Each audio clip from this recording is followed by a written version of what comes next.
अस्सलाम वालेकुम दोस्तों, क्या हाल है, कैसे है? ठीक है। ये अभी हम दुबई में हैं, करना सफा रोड पे जा रहे हैं। हमारे साथ मंसूर भाई भी है, पीछे जिशान भाई है और अरविंद भाई भी है। हम अभी डिस्कवरी गार्डन जा रहे हैं, मीडिया वन होटल से अभी निकल गए।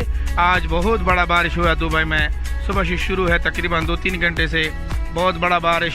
हम बहुत ज़्यादा इंजॉय किया आज का बारिश। आप भी हमारे साथ इंजॉय कीजिए, आ जाइए। Let's go enjoy this rain today.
चला रहे हो, क्या नाम बोले,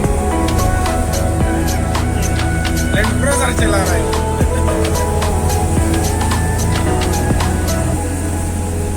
1.5 लाख का गाड़ी चला रहे हैं, ऐसा नहीं है। आप खुद 5 रुपए का है तो क्या बात करता है? उतर जाओ। वो खंबल वाला आदमी इसमें खंबल में छुपा हुआ है।